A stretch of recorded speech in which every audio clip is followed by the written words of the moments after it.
in the cloud. Oh, yeah. Hello out there in digital nomad land. This is KeeKee Cornelious, business coach and digital nomad. And I am here with Shannon Hernandez. Shannon to me, she'll become love to you all after this conversation today. But we're here talking about, the digital nomad lifestyle, what it's like, what's going on, dream about, worry about in the background. So today you get to hear Shannon and I, and just a little bit behind the scenes. Shannon is my coach. This is like her and my, she had this idea for a brainchild to do this, and now we're doing it. So exciting. I'm excited about this. So Shannon, tell us a little about you. Awesome. So my name's Shannon. I currently live in Brooklyn, New York. That's probably going to be changing quicker than I imagined, which is okay. I'm ready. I've just been waiting on my husband to catch up to me being ready for years. So we're good. I am a content branding strategist, and I help people get all their content marketing together and market their businesses in a way that feels really good to who they are. And the kind of work they want to do in the world, and help people become thought leaders in their brands through really smart content and really great strategy. And she's good at it too, let me tell you. Thanks, KeeKee. She is so good at it. So you're going to get into it. You'll hear why I think she's like the bomb.com when it comes to strategy and coaching.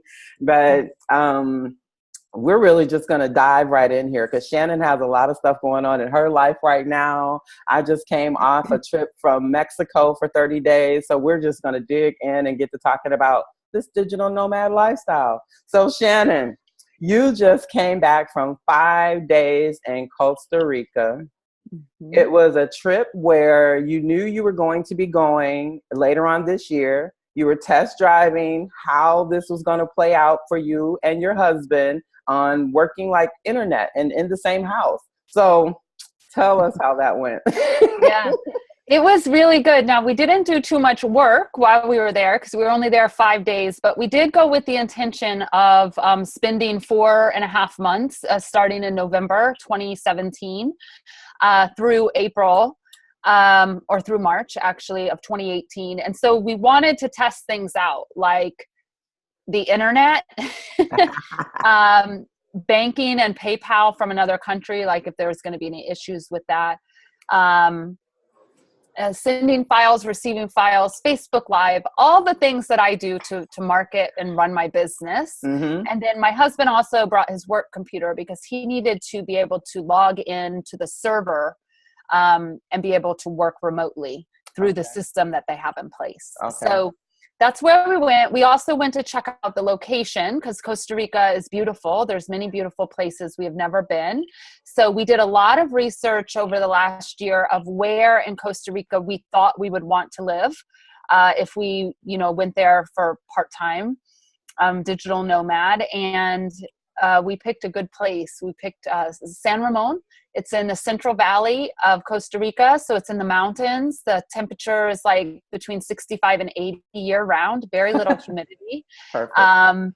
Sunshine, beautiful views. And so we really wanted to see, okay, it sounds good on the computer and on the Weather Channel, but like, what's it really like when we get there? And we're vegan, so we tested out, can we stay vegan while we're there? What are the challenges around that? And we also know that we would need a car while we were there because we do not want to live in the city. We're kind of over that, being from New York City and living in Brooklyn. So we're looking for like the quieter side of life for those months. And so we had to figure out, like, would our driver's license work? Can we drive in this place? What kind of car do we need? So there was a lot more than just the tech. And we'll be bringing a cat. So we had to find a place that was suitable for our little feline friend. Okay. So I have a question. How did you choose, like when you were looking and researching places, how did you finally land in San Ramon? Well, we have been reading a magazine, which is a online free magazine I would highly recommend to everyone, called internationalliving.com. Yes. Yes.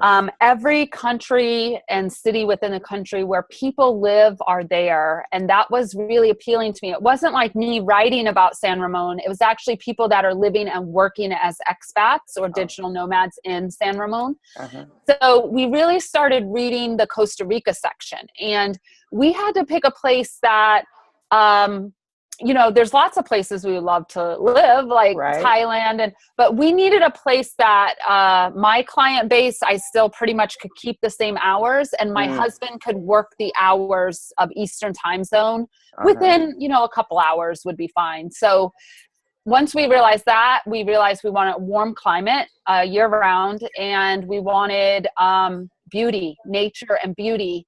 We started looking at the map and looking at international living, and that's kind of how we came to San Ramon through those were the 3 top criteria. Wow. So anyone listening out there, you heard that. That was a really good resource. I actually used to get a physical book in the mail, the International Living magazine. It actually was like inspiration or catalyst for me even thinking about becoming an expat or living as a digital nomad, because, this lifestyle no one's talking really about this and telling you, okay, you can run your business from anywhere. You don't have to be stuck in one place. Right? So what was it that inspired you you say you've been thinking about being a digital nomad for years now. So what was your first inspiration? I need to stop just for a minute. Oh, okay. This is real stuff, right? My cat is howling, so let me go check. Okay. I will be right back. Okay. So this is like real stuff in digital nomad land. Things happen when you're out on the road, when you're sitting in your home office, when you're sitting in your makeshift office. Life still goes on around you. And what I like about our lifestyle, hey, Shatsky, is that we can be flexible as digital nomads. So I was talking about the flexibility of working from home, working from makeshift offices. Okay, so one of the things I talk about in marketing is being real. That was real. Okay, the cat is fine. I'm not sure why he was howling, but he's good. What was the question, KeeKee? Oh, we were talking about what inspired you to become like a digital nomad. Okay, so when I opened my business 4 years ago, I was a teacher. I was so tied to what I'll call the traditional U.S. calendar, which is, you go to school 9 or 10 months a year, you have a couple weeks off, and then you have 2 months off. And I was so sick of it. Like, I don't have children. I don't want children. And I loved children. I taught them for many years, but there was something to be said for me having to travel with all of the nation's children on my time off after I already spent 9 months teaching all the children. So I really got the idea when I became my own business owner that I was not going to travel with the nation's children anymore. Like, I was going to travel other places at other times and not really deal with the crowds and all of that. So that was kind of the first inspiration. And then I was blogging for Huffington Post at the time, and I pitched a digital nomad community in Bali. And they brought me in, and I was able to actually live there for a week, 10 days. Yeah. And I wrote a really nice review. It's a beautiful community, and it was from expats all over the world. It was like for tech startups. And of course, tech startups, most of them don't really want to hear about content, but I made them listen anyway. Because once your business is launched, if nobody knows about it, you're in trouble. So I did some workshops out on the countryside of Bali among the rice fields, like under the veranda. And I left there and I was like, God, what can I do to convince my husband, which is so not like my personality. For those of you who know me, like, I'm not a convincer. I'm like a collaborator and creator, but it was so ingrained with me. Like, what can I do to convince my husband to live somewhere really awesome part-time? And I came home and he was like, nope, not doing it. Don't want to go to Bali, too far away. I love Brooklyn. Like, this has been the dialogue for years. And then something happened with him. And he started to travel more. He started to see more of the world. He got really sick of 5 months of snow and cold and blowing wind in New York City. And he opened up to the idea of what if we could live somewhere warmer during the coldest months of New York's winter. So that really took 3.5 years to get to that point. I'm very patient. Have to be. Persistent. And so that's kind of where we were at. And he still wasn't sold on the idea of somewhere foreign. Okay. So we looked at like Arizona, and we looked at Florida, and nothing, like they didn't have what we wanted. And then we had this election, and he was like, I'm ready to get out of here. Like, this is a scary place. I don't like, whatever. That's the whole political thing. But that was really like the thing. Yeah. Back in November, when the election results came in and we got off the cruise, we were on a cruise ship, and we turned on the TV for the first time in 10 days. And we literally sat in that cruise room and cried. Wow. Because of the shock and feeling like we were betrayed as Americans, you know, who voted, and all the stuff and the emotions that went with that. Yes. And we got off that boat in shock, and we walked around Fort Lauderdale in shock because we decided to stay an extra. It wasn't a fun time. Right. The cruise was great, but the aftermath, because we landed on the day after the election. And that was really when he said, it might be time to get out of this country. Like, things are not going to go so well. And so that's what happened. That was like the seed that brought it all the way around. Wow. So thank you, Donald Trump, for being elected. There is a silver lining in his cloud. Yeah. At least for you and Michael, that is. I'm glad to hear that. You know, that's something that as digital nomads, especially digital nomads with husbands, that, what do I want to say? You know, Cedric has always been like the most supportive person ever, but it was, the support is different when you decide you're ready to just like throw all caution to the wind and just go somewhere different and move outside of your comfort zone. And I just commend you and Michael for just like, I've been watching you. It's like, oh my God, it's just like, it's like a roller coaster ride. Like, oh my God. So it's like exciting and thrilling. You see like what's going on, you know, it's exciting because as me living it, you know, I'm outside of the frame. I'm in the frame with myself. So I don't really see, I know like, okay, this is a step I'm taking. This is what I'm doing. Ooh, this is what I'm doing.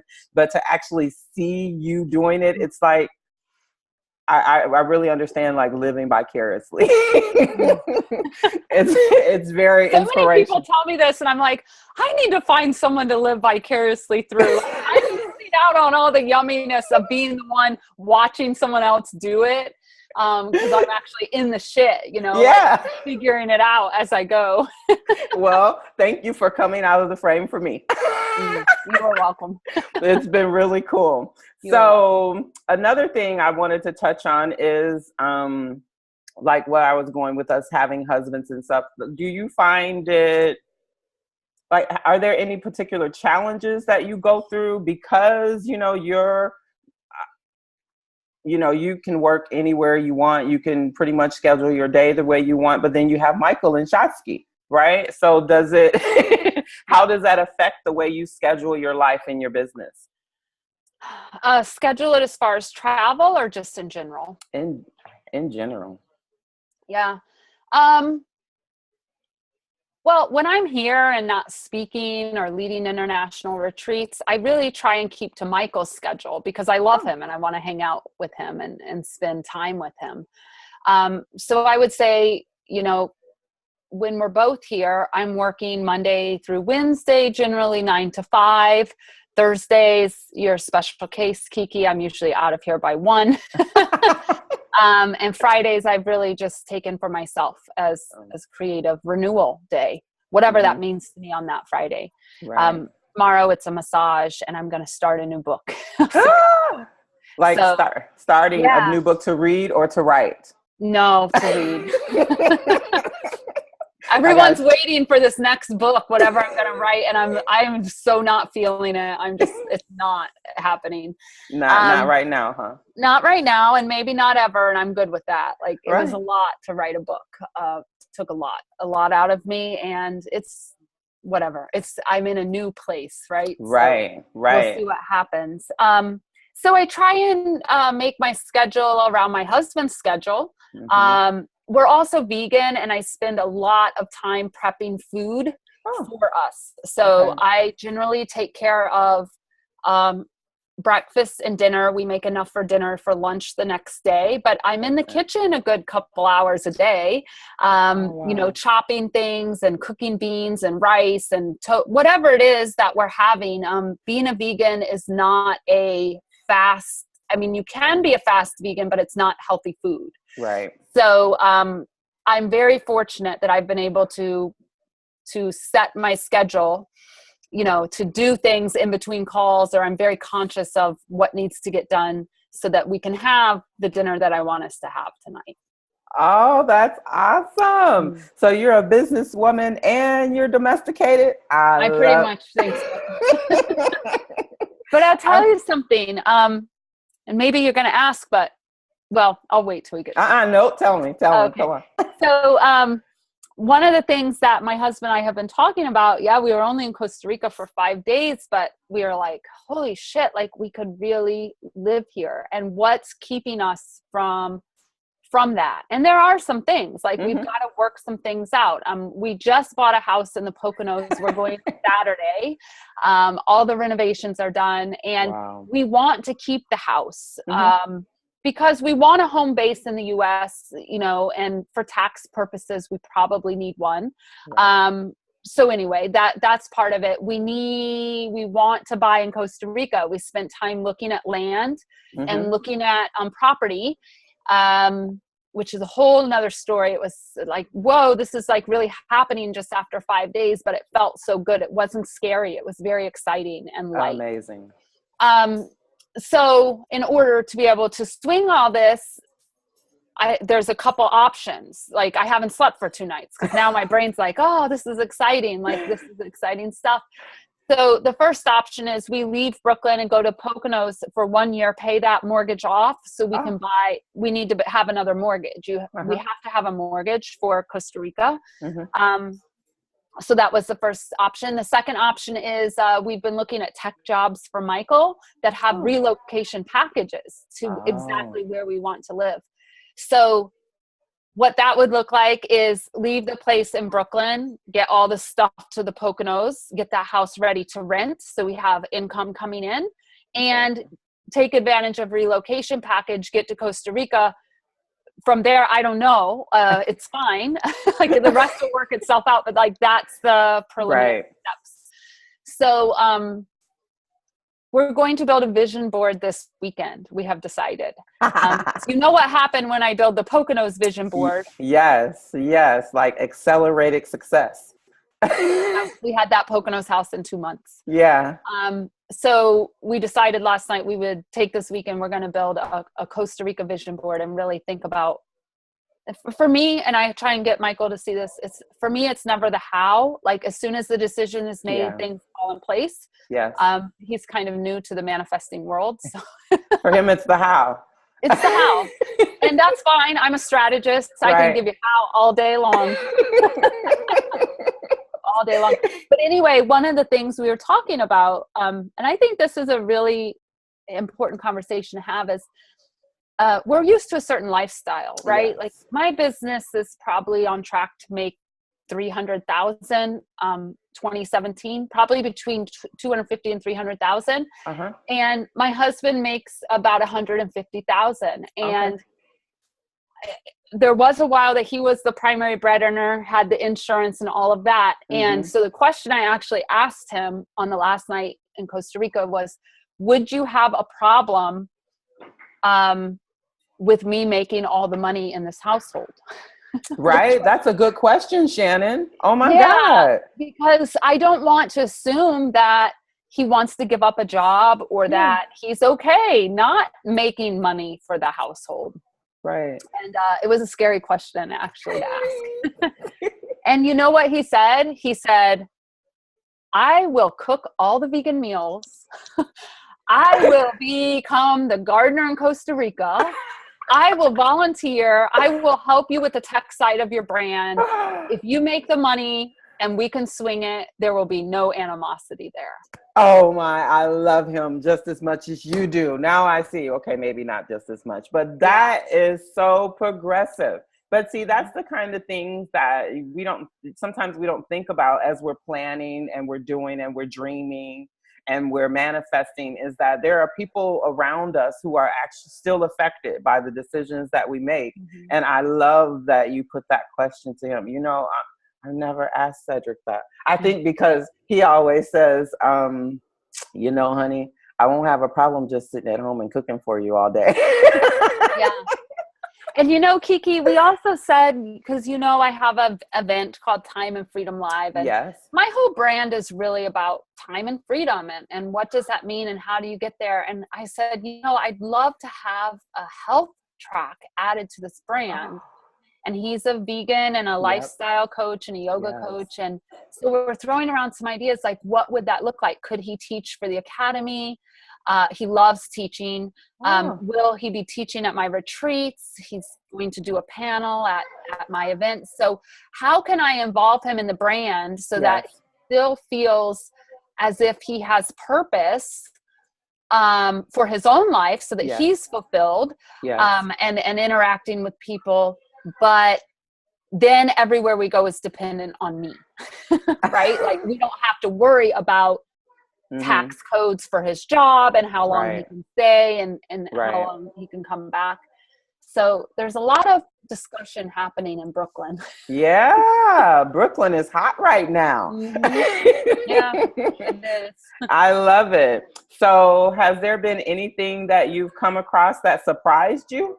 Like in the thinking about like actually moving, relocating from the US to a different country? Have you been surprised by anything yet? Well, the only country we're considering is Costa Rica. Okay. So we've been looking at things like how to get residency, which the guy that showed us the houses knows an immigration lawyer. So we're good there. Like we can just tap into that structure that's already in place. You know, things like we need a 4-wheel drive in Costa Rica because it's mountains where we are. So I said, well, I wonder if I can take it's cheaper to ship the car than to sell it and buy something when you get there. But we found out that Costa Rica doesn't accept cars over 10 years old to be shipped in. So that was interesting piece of information, which is fine. We can sell it, or I don't know what you do with a car if you're not, we can't park it in the Poconos because we have a garage there, but like you can't sit for months. If you're renting and months. it out, because if you're renting it out, it's not like the renters they can't use the car, can they? They would have to have their own car to get to where the house is. Yeah. Oh, anyway. Okay. Yeah. So things like that. And that's pretty much like things that we've been figuring out. Okay. So I wanted you to talk about time and freedom. What? Because I know that that's a big part of your brand, and I know that freedom is like my highest value, like anything that, so what does time and freedom, how did that come about for you? Like, how did it come about in my own life? Yeah, or in your brand. Like, how did you decide this is what I'm going to stand for in my brand? And it's the reason I ask, because it so goes along with, well, it makes sense because it goes along with everything else that you're doing in your life that, you know what, Shannon, you breathe time and freedom.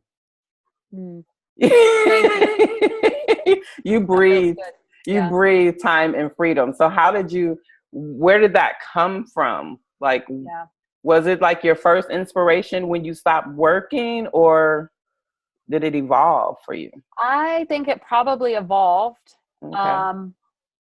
As a teacher, I didn't have time or freedom. And Yeah. you know, people love to say, well, what's your problem? Like, you're only working 180 days of the year, but you're not. You're not. Mm. You can't pretty much make a living wage as a teacher. So you're doing other stuff to supplement the income, or you're married to somebody that can make up the difference. The summers are spent going to professional development so you can keep your license. So no, you don't have your summers off, or you're asked to teach summer school and you do that because you need the extra money. So instead of 8 weeks off, now you have 4. Wow. You don't have freedom because you're told what to do and who's being tested when. And there was no time and freedom. And I didn't have the words for that back then. But when I left and started my own business, it was probably at the end of year 1 that I was like, wow, I can set a schedule. Like, I was still working teacher hours, actually, because it had been ingrained, like Monday through Friday, whatever. And then I was like, no, I don't want to work on Friday. So I started taking Fridays off. And then as my business grew, I was like, my business allows me time and freedom. And freedom to me is this ideal of being free, but also it's financial freedom. Right. And when you have time and you have freedom and you have financial freedom, I mean, your life is freaking amazing. Like, what more could you want, right? Because hopefully you have good health. And if not, you have time to work on your health. Yes. Or hire a coach if you have financial freedom. So time and freedom really came about through my life as a way to say, this is what I stand for and this is what I'm living for. And this is what I want more of. And then I said, and other people must want more of this too. So how can I use this in the marketing and put on an event, etc., take people on retreats, whatever that is. So it kind of evolved like that over the past few years. Wow. Well, now I've watched it evolve, and I'm just like on pins and needles to see where is this going, because I know this is like, you haven't even started to, you're like on a journey, and it's like you haven't even started to round the hill yet, and it's like, I told you, like a roller coaster. It's like, ooh, what's gonna happen when we get to the other side? So I'm telling you, I just get really excited watching. So I'm trying to think. I had some questions, but we've really covered them. But there was something else I wanted to talk to you. Oh, I want you to tell me about the Time and Freedom Conference coming this October. I want to talk about that. Yeah, so it'll be my first conference. I've done lots of events and retreats, and KeeKee's been at one of the retreats in New York City. Yes. And so the event, Time and Freedom, is about teaching people how to have more of that in their business. It doesn't mean anything's broken or wrong with them or needs fixed, but how do you have more time and freedom? And it's something I'm always asking myself, right? Like, how do I have more time and freedom? How do I get more time and freedom? So it's a 3-day event. Very excited. Ticket sales are starting to come in. We started just talking about it yesterday, so that's a lot of fun. KeeKee is one of the speakers. She's going to be one of the workshop presenters, mastermind presenters, and really teach us about digital nomad life, however that manifests. We're going to work on that. Yeah. And this workshop is not one where people, or this event is not one where people come and they sit and get lectured to for 3 days. It's experiential and hands-on. They're going to leave with stuff already in place, and ready to just do what needs to be done to make their dreams a reality. Really, as cliche as that sounds, it's what I'm about. Like, you have a dream, let's make an action plan and a strategy, and let's get that shit done. Sitting on your dreams for months and years at a time. So that's the vision for the event. We've picked a location that is not near a city, because time and freedom means that we're going to take time to relax and kind of unwind. And so we were very specific and intentional on the location. So it's more like an event that's going to feel like a retreat, without like traveling halfway across the world for most of my people to go to a retreat, which I do have people that do that, but I also have people that just can't do that right now. They have children. So we're trying to create this experience of the best of both the world of the retreat world and the Truth Guide event world, and really just make a spectacular experience for everyone involved. I am so looking forward to that. Like she said, I went to her retreat last year in New York, and it was absolutely amazing. Even after, I'm okay with telling people this, Shannon, she had to kick my ass to get on the plane because I was having some fears around where this was actually going to take me. And I'm going to say it's been absolutely amazing since it's October of last year. Shannon and I started working one-on-one, like paid coaching in January, and she has been she keeps my ass in gear, if that's what I'm going to say. I am known as the kick-ass coach. I wasn't going to say it. I'll say it. I don't care. Whatever. Like, it's kicking ass with love, but like, you're going to do shit and you're going to get stuff done. Because who wants to pay for coaching and you're not doing anything? Like, why would you do that? Okay, let's talk about that, Shannon. We can talk about it. Look, you're a coach. I'm a coach. I never understood that either, the paying for it and then getting the knowledge and then not putting into action what you get in place. But what I really want to talk about is the importance of a coach in your business, someone who's here with you side by side in the trenches, like, helping you get unstuck and where you need. It's been a lesson. It's been a lesson to learn and to just experience. So what do you think about, well, I think good coaches have coaches, first of all. Yes. And I always have a coach, and I pay $10,000 for 6 months of coaching. And I know when I put the money down and I'm aligned with the coach, so you got to make sure you have the right coach. Yes.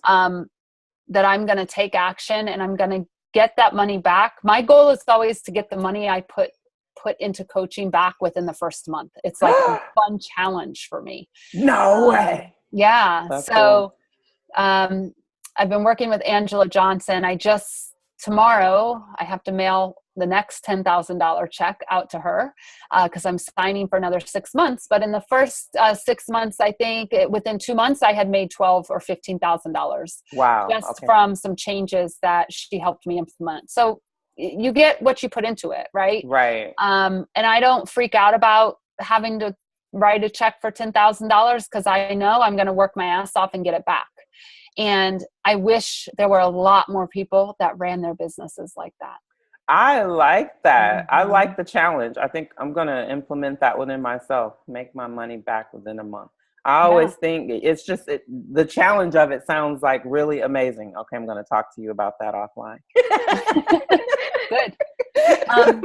And so, I have high standards. KeeKee knows this, and I've always run my business and my Facebook group and my community. I have very high standards, and sometimes it pisses people off, and sometimes it means that I have to let people go. But if you're not doing what you're supposed to be doing in coaching, I'm not taking your money. It doesn't feel good to me, and I'm not being dragged down. And so there are times where I have to let people go out of coaching, let them out of their contract. I don't care. I'm not bound to a contract. What I'm bound to is people showing up and doing the work. Yeah. And last month I had to let 2 people go because I want to have fun with my clients. Like I want them to be growing. I want to be with them in their businesses. KeeKee and I probably talk 4 or 5 days a week, I would imagine, coaching her on whatever the thing is that she needs help with. And those are the relationships that I want. And most of my clients, I have that. And when I don't, it's not necessarily a bad thing. Like a lot of them just take more time to think, but if you're not showing up ready to be coached, I'm Right. I've got a wait list and I want to help as many people as I can. So you've Right. got to show up and do the work. Right. That is non-negotiable for me. Totally get that. And it really is about doing the work, Shannon. I think some of us get lost. I remember when I first started out, it's been 15 years now. But one thing you said that was really important is finding the right coach. Because I want to think in my first couple years, I had a coach that really didn't give a damn about me. She just wanted to make sure that she was getting my money every month. But then it's the same thing as, finding the right coach and then making sure that you implement the actions that the coach gives you. Because why else are we here? They spent their time, you spent your time. It's like, I want to get a return on my investment of time because time is important.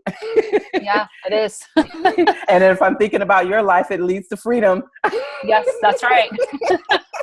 If you know how to manage your time, you can have freedom.